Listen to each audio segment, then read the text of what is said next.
नमस्कार। मैं सुधीर श्रीवास्तव ज्योतिष अनुसंधान केंद्र में आपका स्वागत करता हूं।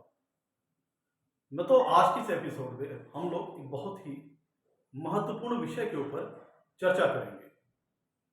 जैसा कि हम जानते हैं, कुंडली में 12 भाव होते हैं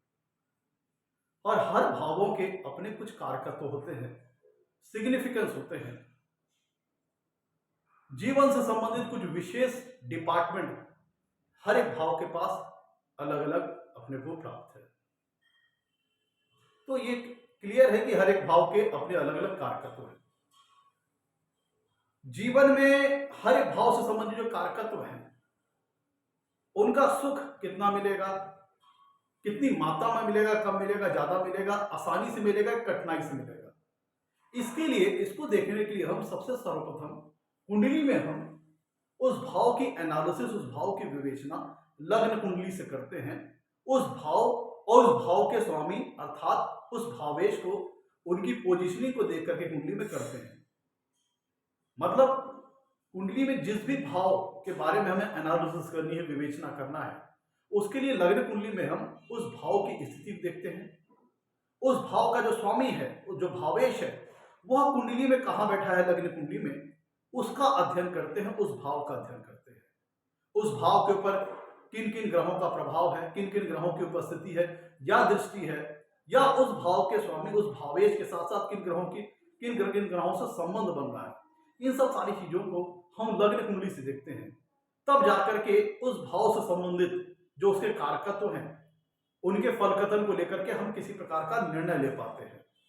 और सूक्ष्म स्तर पर जाने के लिए और डीपर लेवल पर जाने के लिए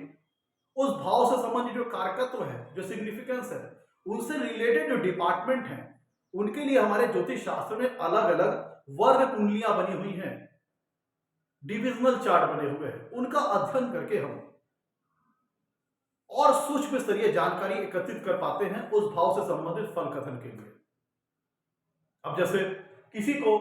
दसम भाव के बारे में अध्ययन करना है, कुंडली में किसी व्यक्ति के दसम भाव के बारे में अध्ययन करना है, उसके फल कथन के लिए उसके एनालिसिस करना है, तो सबसे पहले दसम भाव के लग्न कुंडली में स्थिति को देखेंगे। दसम भाव के स्वामी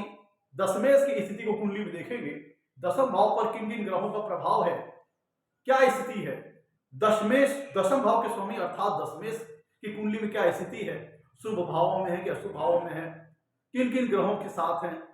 या किन ग्रहों के साथ युति में है, किन ग्रहों की दृष्टि दशमेश के ऊपर आ रही है। ये सारे स्टेप बाय स्टेप एनालिसिस उस भाव से संबंधित फल कथन करने के लिए हम लग्न कुंडली से करते हैं। और सूक्ष्म स्तर पर जाने के लिए डिविजनल चार्ट के एनालिसिस करते हैं। ये तो बात हो गई कि जहां पे हम लग्न कुंडली का इस्तेमाल करके उस भाव से संबंधित फल कथन का अध्ययन करते हैं, एनालिसिस करते हैं, और डीपर लेवल जाने के लिए डिविजनल चार्ट का। लेकिन एक और तरीका है। तरीका यह है कि जैसे कि हमें पता है, ज्ञात है कि हर भाव के अपने कुछ कारकत्व हैं, कुछ सिग्निफिकेंस है। तो सर्वप्रथम प्रथम दृष्टिया उसके लिए हम लग्न कुंडली के एनालिसिस करते हैं, उस भाव और भावेश की। दूसरा एक और तरीका है कंक्लूजन निकालने के लिए, फल कथन के लिए, वो ये है कि पहले तो हमने लग्न कुंडली के हिसाब से किसी भाव का अध्ययन कर लिया। दूसरा स्टेप है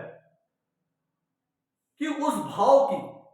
अलग से खुद से विवेचना की जाए, खुद से अध्ययन किया जाए, खुद से एनालिसिस की जाए। जैसे कि हमें ज्ञात है कि लग्न कुंडली में 12 भाव हैं, हर एक के अलग अलग सिग्निफिकेंस है, जिनको हम लग्न कुंडली के हिसाब से हम इनका अध्ययन करते हैं। और अलग अलग हर भाव का जब हमें खुद से अलग से सूक्ष्म स्तर पर एनालिसिस करना हो, तो उस भाव को हम अलग से अध्ययन कर सकते हैं। कैसे कि मान लीजिए किसी भी भाव का जिसका अध्ययन करना हो, थोड़ी देर के लिए हम लग्न कुंडली को भूल जाएंगे। लग्न कुंडली में तो हमने उस भाव की एनालिसिस कर ली, जो जो स्टेप थे, जो जो तरीके थे, मतलब प्रोसेस था, उसको फॉलो कर लिया। उसके बाद कंक्लूजन में पहुंचने के लिए हम फर्दर स्टेप चलेंगे। फर्दर स्टेप यह है कि उस भाव को हम लगन मान करके फिर से हम कुंडली बना लेंगे। जो हमारी लगन कुंडली थी, उसमें जिस भाव का अध्ययन करना है, जिस भाव की विवेचना करनी है, जिस भाव की एनालिसिस करनी है, उसको लगन मान करके फिर से पूरी कुंडली बना देंगे। और जो ग्रह लग्न कुंडली में जिस राशि में थे वह ग्रह ला करके उसी कुंडली जो हमने टेम्पोररी कुंडली बनाई है जिस भाव के अध्ययन के लिए, उन राशियों में ला करके रख देंगे वो सारे ग्रह जैसे कि वो लग्न कुंडली में जिन जिन राशियों में थे। उसके बाद अब हमने specifically to be very pointed उस भाव के अध्ययन के लिए हमने अलग से कुंडली बना ली है। और उसमें किया क्या है कि जो ग्रह लग्न की कुंडली में जिस जिस राशि में थे वो ला करके हमने जो अब भाव अध्ययन के लिए जो कुंडली बनाई है उन्हीं राशियों में ला करके रख दी। अब यहाँ पे चूंकि उस भाव को हमने लग्न बना करके कुंडली बनाई है तो इस कुंडली का जो एनालिसिस होगा, जो अध्ययन होगा, उस भाव से संबंधित जो कारकत्व है, उस भाव से संबंधित जो सिग्निफिकेंस है, उनकी सूक्ष्म स्तरीय एक्यूरेट जानकारी देंगे। आपने किसी कुंडली का अगर किसी भाव का अध्ययन लग्न कुंडली का इस्तेमाल करके किया, जो कि प्रथम दृष्टया यही होता है, अब उसमें कई बार मन में डाउट्स हैं, नहीं पिक्चर क्लियर है, एक्यूरेसी पर नहीं पहुंच पा रहे हैं, तो कंक्लूजन के लिए दूसरा तरीका यह है कि हमने लग्न कुंडली से उस भाव का अध्ययन कर लिया, अब अलग से उस भाव का खुद से अलग से अध्ययन किया जाए। उसके लिए तरीका यही रहा कि उस भाव को लग्न मान करके फिर से लग्न कुंडली को डिजाइन कर लिया गया और जो ग्रह जिस राशि में थे ला करके उसी तरह उसी राशि में रख दिया गया। ये प्रोसेस अपनाया गया। अब यहाँ जो एनालिसिस होगी वह उस भाव की एक्चुअल में कंप्लीट पिक्चर आपको दिखाएगा। तो लेट सपोज मान लीजिए कि हमें कुंडली में अगर चौथा भाव जो कि सुख का है, इसकी एनालिसिस करनी है, तो प्राइमरी लेवल पे प्रथम दृष्टया हम लग्न कुंडली से चौथे भाव और उसके स्वामी की स्थिति की एनालिसिस करेंगे लग्न कुंडली में। उसके बाद और सूक्ष्म स्तर पर जाने के लिए, पिक्चर को क्लियर करने के लिए, चीजों को साफ करने के लिए, स्पष्ट करने के लिए हमने क्या किया कि कुंडली में चौथे भाव को लगन मान करके लगन कुंडली को फिर से बना दिया। लगन कुंडली का क्योंकि चौथे भाव का अध्ययन करना है तो फर्स्ट स्टेप तो हमने लगन कुंडली के माध्यम से शुरू कर लिया। सेकंड में हमने क्या किया कि कुंडली के चौथे भाव को लगन मान करके फिर से कुंडली बना ली। अब जो ग्रह लगन कुंडली के जिस जिस राशि में थे ला करके उन्हीं राशियों में ला करके हमने यहाँ पे रख दिया। अब ये जो कुंडली बन के आई वह चौथे भाव की कंप्लीट एनालिसिस होगी, कंप्लीट पिक्चर होगी। अब ये जो लगन कुंडली का जो चौथा भाव था, जब अलग से हमने इस भाव के अध्ययन को स्टार्ट किया तो चौथा भाव इस समय जो कुंडली बन के आई है उसमें लगन का भाव बन जाएगा। अब जो कुंडली टेम्पोररी बन के आई है इसमें यह कुंडली में ये लगन का रोल प्ले करेगा। तो जिस प्रकार से लगन कुंडली में हम देखते हैं कि जो कुंडली का जो दूसरा भाव है धन स्थान है, वो लगन किसका धन स्थान है? लगन का धन स्थान है दूसरा भाव लगन कुंडली में, जो कि आपके लाइफ में जो सेविंग्स है, एक्यूमुलेटेड वेल्थ है, वो सारी जानकारी आपको कुंडली के लगन कुंडली के दूसरे भाव से मिलती है। धन का स्थान है, धन संग्रह का स्थान है, सेविंग्स वगैरह का स्थान है। उसी प्रकार से हम कुंडली में जिस भी भाव का अध्ययन करते हैं उस भाव से जो अगला भाव है, जैसे यहाँ पे चौथा भाव को जब हमको एनालिसिस करनी है, चौथा भाव का लगन मान करके हमने फिर से कुंडली बना ली। अब जो चौथे भाव से जो दूसरा भाव है, पांचवा भाव, लगन कुंडली का पांचवा भाव है, लेकिन चौथे भाव के लिए चौथे से ही दूसरा भाव है। तो ये क्या होगा कि चौथे भाव का धन स्थान हो जाएगा। कुंडली का पांचवा भाव जो कि लगन कुंडली का पांचवा भाव है, लेकिन ये चौथे भाव का दूसरा भाव है, अर्थात चौथे भाव का धन स्थान है। तो चौथे भाव से संबंधित जो कारकत्व है, चौथे भाव से संबंधित जो सिग्निफिकेंस है, उनकी बढ़त को शो करता है। कुंडली में चौथे भाव से अगला भाव जो आएगा वह चौथे भाव की बढ़त को शो करता है। अर्थात कुंडली में चौथे भाव से संबंधित जो कारकत्व है, जो सिग्निफिकेंस है, उनकी मात्रा जीवन में आपके बढ़ेगी या घटेगी। चौथे भाव से संबंधित जो कारकत्व है उनको अपने जीवन में आप एक्यूमुलेट कर पाएंगे, इकट्ठा कर पाएंगे, संग्रह कर पाएंगे या उनको गवा देंगे। चौथे भाव से संबंधित जो कारकत्व है, एक उदाहरण आपको दे रहा हूं कि जिस भाव के हम एनालिसिस कर रहे हैं उस भाव से जो अगला भाव है वह उस भाव का धन स्थान है, जो कि उस भाव के बढ़त को शो करता है। तो उस भाव के और उस भाव के स्वामी की अगर चौथे भाव के सापेक्ष, ध्यान दीजिएगा, इसको थोड़ा टेक्निकल चीज को समझिएगा, जिस भी भाव की हम एनालिसिस कर रहे हैं कुंडली में, उसको लगन मान के फिर से कुंडली बना ली। और पहले तो सबसे पहले हमें ये देखना है कि जिस भाव की एनालिसिस करनी है उस भाव का स्वामी अपने भाव से कितनी दूरी पे बैठा है, किस भाव में बैठा है, शुभ भाव में बैठा है, अशुभ भाव में बैठा है। ये सारी चीजों को हम देखेंगे। सबसे पहला प्राइमरी स्टेप क्या हो गया कि जिस भाव का अलग से अध्ययन करना है उस भाव का स्वामी अपने भाव से किस स्थान पर बैठा है, शुभ स्थान पर बैठा है कि अशुभ स्थान पर बैठा है। जैसे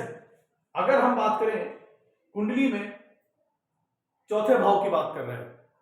तो चौथा भाव का जो सुख स्थान है, चौथे से चौथा अर्थात सातवां भाव, ये चौथे से चौथा है अर्थात जो सातवां भाव है वह चौथे भाव का सुख स्थान है, फोर्थ हाउस का सुख स्थान है। तो अगर चतुर्थेश कुंडली के सप्तम भाव में जाकर के विराजमान हो जाते हैं, जो कि चौथे भाव के लिए अच्छी स्थिति है, चौथे भाव का स्वामी अपने से चौथे सातवें भाव में जाकर के विराजमान है, तो अपने भाव से वो चौथे चला गया। तो सबसे प्राइमरी लेवल पे जिस भाव का हमें अध्ययन करना है उसको देखना है कि उस भाव का स्वामी जिसका अध्ययन करना है वो अपने भाव से कहां बैठा है, शुभ स्थान में बैठा है कि अशुभ स्थान में बैठा है, किस तरह की राशि में बैठा है, वहां पे प्रसन्न अवस्था में है कि पीड़ित अवस्था में है, मजबूत है कि कमजोर है। यह सारी चीजें उस भाव का जब हम अलग से अध्ययन करेंगे तो सबसे प्राइमरी लेवल पे इसको करेंगे। उसके बाद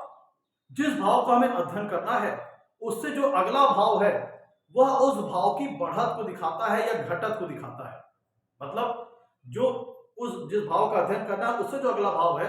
उसका धन स्थान है, तो या तो आइदर उसकी बढ़त को दिखाएगा, सेविंग्स को दिखाएगा, या उसकी घटत को दिखाएगा। जैसे प्रस्तुत उदाहरण में अगर हम चौथे भाव को लगन मान करके फिर से कुंडली बना लेंगे तो जो चौथे से दूसरा भाव है पांचवा भाव, जो कि चौथे भाव के लिए धन स्थान है। अब इस भाव और इसके स्वामी की कुंडली में स्थिति क्या है चौथे भाव के रिस्पेक्ट में, चौथे भाव के सापेक्ष उसका अध्ययन करेंगे। अगर ये स्थिति अच्छी है तब हम कह सकते हैं कि जो चौथे भाव के जो कारकत्व हैं, चौथे भाव के जो सिग्निफिकेंस हैं, वह जातक के जीवन में बढ़ करके उसको प्राप्त होंगे। उनको जातक जीवन में अच्छी मात्रा में प्राप्त करेगा, उन कारकत्वों को उनको संग्रह कर पाएगा, क्योंकि किसी भाव का धन स्थान सेविंग्स को, एक्यूमुलेशंस को, वेल्थ के प्लस होने और माइनस होने को दिखाता है। तो जो जिस भाव का अध्ययन करना है उससे जो दूसरे भाव का और दूसरे भाव का जो स्वामी है उसकी अच्छी पोजीशनिंग उस भाव के रिस्पेक्ट में अगर है तब फिर हम कहेंगे कि उस भाव के जो कारकत्व सिग्निफिकेंस है वो बढ़ेंगे, लाइफ में संग्रह होगा उनका, क्योंकि उस भाव के लिए वो धन स्थान है। और जिस भाव का हमें अध्ययन करना है उससे जो तीसरा स्थान होगा वो ये दिखाता है, तीसरा भाव अगर हम लगन कुंडली में देखें तो जातक के परिश्रम करने की शक्ति को दिखाता है, करेज को दिखाता है, एफर्ट को दिखाता है। तो जिस भाव का हमें अध्ययन करना है कुंडली में उससे जो अगला तीसरा भाव होगा वो ये दिखाता है कि जिस भाव का हमें अध्ययन करना है उससे रिलेटेड जो कारकत्व हैं, जो सिग्निफिकेंस हैं, उनको प्राप्त करने के लिए जातक जीवन में कितना प्रयत्न करेगा, कितना एफर्ट करेगा। क्योंकि मित्रों जो कुंडली का जो तीसरा भाव होता है वह एफर्ट का स्थान होता है, और जब किसी भाव का हमें अलग से अध्ययन करना होता है तो उसके जो कारकत्व है, जो सिग्निफिकेंस है, उनको प्राप्त करने के लिए जातक जीवन में कितना एफर्ट करेगा, कितना प्रयत्न करेगा, यह बताएगा उस भाव से जो अगला तीसरा भाव है। वह भाव और उसके स्वामी की कुंडली में क्या स्थिति है, क्या पोजीशनिंग है, शुभ भाव में है क्या अशुभ भाव में है, किसके रिस्पेक्ट में, उस भाव के रिस्पेक्ट में है जिसका हमें अलग से अध्ययन करना है। जैसे प्रस्तुत उदाहरण में चौथे भाव की हमें एनालिसिस करनी है तो इसको मैंने बताया था प्रोसेस के लगन मान करके कुंडली बना ली चौथे भाव को। चौथे पांचवा भाव प्रस्तुत केस में चौथे का दूसरा, इसीलिए उसका धन स्थान है। चौथे से तीसरा हुआ छठा भाव, तो ये छठा भाव जो है वह चौथे का तीसरा है, जो कि ये दर्शाता है कि जब हम इसको अलग से एनालिसिस करेंगे तो कुछ देर के लिए हम लगन कुंडली को किनारे रख देंगे, भूल जाएंगे कि ये जो छठा भाव है चौथे से तीसरा है, यह बताता है कि चौथे भाव से संबंधित जो कारकत्व है, चौथे भाव से संबंधित सिग्निफिकेंस है, उनको प्राप्त करने के लिए जातक जीवन में कितना एफर्ट करेगा और किस दिशा में एफर्ट करेगा। जातक चौथे भाव से संबंधित जो कारकत्व है उनको प्राप्त करने में जातक को आसानी होगी, कठिनाई होगी, ये चीज कुंडली को बताएगा। जिस भाव का हमें अध्ययन करना है उस भाव से अगला जो तीसरा भाव है वो बताएगा। तो चौथे से तीसरा हुआ छठा भाव। तो छठा भाव और छठे भाव के स्वामी की स्थिति कुंडली में क्या है, कैसी है, अच्छी है, मजबूत है, खराब है, कमजोर है, बलवान है, किसके रिस्पेक्ट में, चौथे भाव के रिस्पेक्ट में। मतलब जिस भाव का हमें अलग से अध्ययन करना है, उससे जो तीसरा भाव है उसके भाव और उस भाव के स्वामी उस भावेश की कुंडली में क्या स्थिति है, उस भाव के रिस्पेक्ट में जिससे अलग करना है, उसके सापेक्ष उसके रिस्पेक्ट से हम ये अध्ययन करेंगे। तब जाकर के हम देख पाएंगे कि उस भाव से संबंधित जो कारकत्व जो सिग्निफिकेंस है उनको प्राप्त करने की दिशा में जातक जीवन में कितना एफर्ट करेगा। उसी प्रकार जिस भाव का हमें अलग से अध्ययन करना है, एनालिसिस करनी है, उससे जो चौथा भाव होगा वह उस भाव का सुख स्थान होगा। जिस भी भाव का कुंडली में हमें अलग से अध्ययन करना है, उससे जो चौथा भाव है वह उस भाव का सुख स्थान है, जो ये दिखाता है कि जिस पर्टिकुलर भाव के हम एनालिसिस कर रहे हैं, उस भाव से संबंधित जो कारकत्व है, जो सिग्निफिकेंस है, उनका जातक जीवन में कितना सुख भोग पाएगा। इसके एनालिसिस हमें उस भाव से जो चौथा भाव है वह उस भाव के लिए सुख स्थान होगा। तो उस भाव से जो चौथा भाव है उसकी एनालिसिस, उस भाव से जो चौथा भाव है इसके स्वामी की एनालिसिस, उनकी कुंडली में क्या पोजीशनिंग है, क्या स्थिति है, उस भाव के रिस्पेक्ट में जिसका हमें अलग से अध्ययन हम कर रहे हैं, उसके रिस्पेक्ट में क्या स्थिति है, कमजोर है, मजबूत है, अच्छी है, खराब है, स्ट्रांग है, कमजोर है, ये सारी चीज की एनालिसिस ये बताएगी कि जिस भाव का हम अध्ययन कर रहे हैं उस भाव से संबंधित जो सुख में, उस भाव से संबंधित जो कारकत्व है, उस भाव से संबंधित जो सिग्निफिकेंस है, उनका हमें कितना जीवन में सुख मिलेगा। यह सारी चीजें उस भाव से जो अगला जो चौथा भाव है उस भाव का सुख स्थान हुआ, वह यह बताएगा कि उस भाव से संबंधित जिस भाव का हम अध्ययन कर रहे हैं उसका कितना सुख जीवन में मिल पाएगा। कौन बताएगा? उस भाव से जो अगला जो चौथा भाव होगा और उस चौथे भाव के स्वामी की कुंडली में क्या स्थिति है, कमजोर है, मजबूत है, अच्छी है, खराब है, किस भाव के रिस्पेक्ट में, जिसका हम अलग से अध्ययन कर रहे हैं। यही सेम प्रोसेस है पांचवा भाव। उस भाव के कारकत्वों को, उस भाव से जो पांचवा भाव होगा वो ये बताएगा कि उस भाव से संबंधित कारकत्व जो सिग्निफिकेंस उनको प्राप्त करने के लिए जातक कितना दिमाग चलाएगा, कितनी बुद्धिमत्ता का प्रयोग करेगा। उस भाव से संबंधित जो कारकत्व है, जो सिग्निफिकेंस है, उनको प्राप्त करने के लिए जातक कितना इंटेलिजेंस का इस्तेमाल करेगा, कितना सही तरीके से, कितना क्रिएटिव होगा, कितना कंस्ट्रक्टिव होगा उस भाव से संबंधित कारकत्वों को प्राप्त करने की दिशा में। यह चीज उस भाव से जो पांचवा भाव होगा वो बताएगा। उस भाव से जो छठवां भाव होगा ये बताएगा कि देखिए कुंडली में जो छठवां भाव होता है वो अवरोधों को दिखाता है, ऑब्स्टेकल्स को दिखाता है, शत्रु पक्ष को दिखाता है। तो जिस भाव का हम कंप्लीट अध्ययन कर रहे हैं उस भाव से जो छठवां भाव होगा वो ये बताएगा कि जिस भाव का हम अध्ययन कर रहे हैं उसके कारकत्वों को, उसको सिग्निफिकेंस को प्राप्त करने में अवरोध कितना आएगा, ऑब्स्टिकल्स कितना आएगा। तो उस भाव से जो छठवां भाव है उस भाव का और उसके स्वामी की एनालिसिस से पता लगेगा कि जिस भाव का हम कंप्लीट अध्ययन कर रहे हैं उसके कारकत्वों को, उसको सिग्निफिकेंस को प्राप्त करने की दिशा में अवरोधों का कितना सामना करना पड़ेगा। ये सारी चीजें। और जिस भाव की हम कंप्लीट एनालिसिस कर रहे हैं, जिसका कंप्लीट अध्ययन कर रहे हैं, उससे जो सातवां भाव होगा वो ये बताएगा कि हमारे समाज में, पब्लिक लाइफ में जो भाव है उससे संबंधित हमारी इमेज क्या जा रही है, समाज में क्या छवि जा रही है, वह उस भाव से सतवां भाव बताएगा। सेम उसी तरह उस भाव से जो अष्टम भाव होगा वह उस भाव की जो गोपनीय चीजें हैं,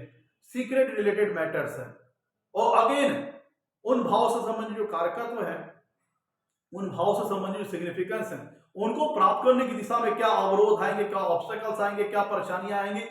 किसी प्रकार का धोखा तो नहीं मिल रहा है उस भाव के कारकत्व, उन भाव के सिग्निफिकेंस को प्राप्त करने की दिशा में। यह सारी चीजें जिस भाव का हम कंप्लीट एनालिसिस कर रहे हैं उससे जो अष्टम भाव होगा, उससे जो दूर आठवां भाव होगा और उसका जो स्वामी होगा वो ये बताएगा कि जिस भाव का हम अध्ययन कर रहे हैं उससे रिलेटेड क्या कुछ गोपनीय चीजें हमारे लाइफ में होंगी, सीक्रेट चीजें होंगी, या उस भाव के कारकत्वों को, उस भाव के सिग्निफिकेंस को प्राप्त करने में कितनी बाधाएं आएंगी, यह उस भाव से आठवां भाव बताएगा। प्लस उस भाव से जो आठवां भाव होगा वो ये बताएगा कि उनसे संबंधित किसी प्रकार का धोखा तो नहीं मिलना है जीवन में, डिसीविंग वगैरह तो नहीं होनी है, यह सारी चीजें बताएगा। जिस भाव का हम कंप्लीट अध्ययन कर रहे हैं उससे जो नवा भाव होगा वह उस भाव का भाग्य स्थान होगा। तो जो जिस भाव का हम कंप्लीट अध्ययन कर रहे हैं उससे जो नवा भाव होगा और उसकी जो स्वामी होगा, उसका जो स्वामी है नवमेश, उस भाव से उसकी हम अध्ययन करेंगे, पोजीशनिंग को देखेंगे, प्लेसमेंट को देखेंगे, कमजोर है, अच्छी अवस्था में है या बलवान है, फेवरेबल पोजीशनिंग में है, खराब पोजीशनिंग में है, शुभ भावेश है, अशुभ भावेश है, किस भाव के रिस्पेक्ट में, उस भाव के रिस्पेक्ट में जिस भाव की हम कंप्लीट एनालिसिस कर रहे हैं। तो ये दिखाएगा क्योंकि चौथे भाव, जिस भाव की हम एनालिसिस कर रहे हैं उससे जो नवा भाव होगा और उसका जो स्वामी होगा वो ये बताएगा कि उस भाव से संबंधित जो कारकत्व है, जो सिग्निफिकेंस है, उनको प्राप्त करने की दिशा में भाग्य कितना साथ देगा, हमें फॉर्च्यून का कितना फेवर मिलेगा। मतलब जिस भी भाव की हम कंप्लीट एनालिसिस कर रहे हैं उससे संबंधित जो कारकत्व है, उससे संबंधित जो सिग्निफिकेंस है, वो जीवन में आसानी से प्राप्त हो जाएंगे या कठिनाई से प्राप्त होंगे, कितना भाग्य साथ देगा उन चीजों को प्राप्त करने की दिशा में, ये सारी चीजें कुंडली में कौन बताएगा, जिस भाव की हम कंप्लीट एनालिसिस कर रहे हैं उससे जो नवा भाव होगा वो भाव और उसका जो स्वामी भावेश होगा उसकी कंप्लीट एनालिसिस से पता लगेगा कि उस भाव के कारकत्व जिसके हम कंप्लीट एनालिसिस कर रहे हैं उसके कारकत्व, उसके सिग्निफिकेंस को प्राप्त करने की दिशा में हमें कितनी आसानी से मिलेगा या कठिनाई से मिलेगा, भाग्य कितना साथ देगा। अब जैसे मान लीजिए क्या होता है कि मान लीजिए कि हम 17वें भाव के एनालिसिस कर रहे हैं, 17वें भाव के एनालिसिस कर, आपने देखा होगा कई बार व्यक्ति के पास काम धंधा नहीं चल रहा होता है, लेकिन ऐसी जहां शादी हो गई कि जिसके वजह से माला माल परिवार में शादी हो गई, उसको वहां से खूब ढेर सारा पैसा भी मिल गया, ससुराल से जायदाद वगैरह भी मिल गई। इस तरह के केसेस में आप देख सकते हैं कि जिसमें भाग्य के बल पर बहुत सारी चीजें अपने ससुराल के द्वारा प्राप्त कर ये एक उदाहरण दे रहा हूं, हर केसेस में नहीं होता। और जिस भाव के हम कंप्लीट एनालिसिस कर रहे हैं उससे जो 11वां भाव है वो उस भाव के लाभ को दिखाता है, उस भाव के जो कारकत्व है, उस भाव के जो सिग्निफिकेंस है, उनका लाभ जीवन में कितना होगा, ये सारी चीजें उस भाव से जो 11वां भाव है और उसका जो स्वामी है उसके अध्ययन से पता लगता है। उसकी जो पोजीशनिंग है, उसकी जो प्लेसमेंट है, शुभ भावों में अशुभ भावों में, उस भाव के संदर्भ में उसको देखेंगे। और कुंडली में जिस भी भाव की हम कंप्लीट एनालिसिस कर रहे हैं उस भाव से जो 12वां भाव होगा वो उस भाव के व्यय को दिखाएगा, क्षय को दिखाएगा, लॉस को दिखाएगा, हानि को दिखाएगा। तो जो जिस भाव की हम कंप्लीट एनालिसिस कर रहे हैं, अगर उस भाव से जो 12वां भाव है, चूंकि उस भाव के लॉस को दिखा रहा है, उस भाव के व्यय को दिखा रहा है, उसकी अगर कुंडली में पोजीशनिंग अगर खराब है, उस भाव की, उसके स्वामी भावेश की, या उस भाव से संबंध बना ले रहे,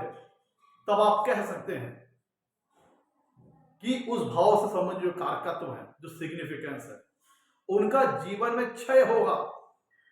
या ज्यादा पीड़ित अवस्था है तो आप कह सकते हैं कि जब तक उन भाव से संबंधित जो कारकत्व है, जो सिग्निफिकेंस है, उनका जातक अपने जीवन में लॉस कर बैठेगा, उनको खो देगा। धन स्थान उस भाव से अगला स्थान उसकी बढ़त दिखा रहा था और उस भाव से 12वां स्थान उसके लॉस को दिखा रहा है। तो अगर जिस भाव की हम कंप्लीट एनालिसिस कर रहे हैं उससे अगर 12वां भाव ज्यादा पीड़ित है या लगन से संबंध बना रहा है तो हम कह सकते हैं कि उस भाव के कारकत्वों का क्षय होगा, लॉस होगा, हानि हो जाएगी। अगर वह भाव लगन को पीड़ित कर रहा है या खुद बहुत ज्यादा पीड़ित अवस्था में वो उस भाव से जो 12वां भाव है उसका जो स्वामी पीड़ित है, तो हम कह सकते हैं कि उस भाव से संबंधित जिसकी हम कंप्लीट एनालिसिस करें उसको कारकत्वों को इकट्ठा करने में परेशानी आएगी या उनका क्षय होगा, व्यय होगा, और जातक या बहुत ज्यादा पीड़ित होने की अवस्था में जातक उनको गवा देगा। तो मित्रों, जब हम लगन कुंडली की हमने उस भाव के लगन कुंडली से उस भाव के एनालिसिस कर ली जो कि हम प्राइमरी लेवल पर करते हैं, वो आपको बेसिक जानकारी दे देगा। और कंक्लूजन में पहुंचने के लिए, एक्यूरेट पिक्चर में पहुंचने के लिए उस भाव की हम अलग से कंप्लीट अध्ययन करेंगे, जिसके लिए हमने आपको प्रोसेस बताया कि उसको लगन मान करके फिर से पूरी कुंडली बना लेंगे, जो ग्रह जिस राशि में चला करके वहां पर रख देंगे और उसकी कंप्लीट एनालिसिस करेंगे। तब हम किसी क्लियर पोजीशनिंग में पहुंच पाएंगे, एक्यूरेट पिक्चर पे पहुंच पाएंगे, वास्तव में उस भाव से संबंधित जातक के जीवन में किस प्रकार के रिजल्ट प्राप्त होंगे। यह किसी प्रकार के किसी भाव से संबंधित फल कथन करने के लिए, प्रेडिक्शन करने के लिए एक बहुत अच्छा और सरल मेथड है। पहले हम लगन कुंडली से देखेंगे, फिर उस भाव को अलग से लगन मान करके फिर से उसकी एनालिसिस करेंगे। जब दोनों स्टेप कर लेंगे तो किसी कंप्लीट पिक्चर पे, किसी एक्यूरेसी पे हम पहुंच पाएंगे। और किसी और कंफर्मेशन पे जाना है और डाउट क्लियर करना है तो उसके लिए हम डिविजनल कुंडली का सहारा लेंगे। उस भाव से संबंधित जो कारकत्व है, जो सिग्निफिकेंस है, वह डिविजनल कुंडली में जाकर के और सूक्ष्म स्तर पर और डीपर लेवल पे जाकर के हम देख सकते हैं कि उस भाव से संबंधित जो कारकत्व है उसके रिगार्डिंग क्या रिजल्ट आएगा उस भाव से संबंधित जो डिविजनल चार्ट है उसके एनालिसिस हम करके, जैसे अगर विवाह के बारे में देखना है तब हम नवमांश कुंडली देखेंगे, नवमांश डिविजनल चार्ट देखेंगे।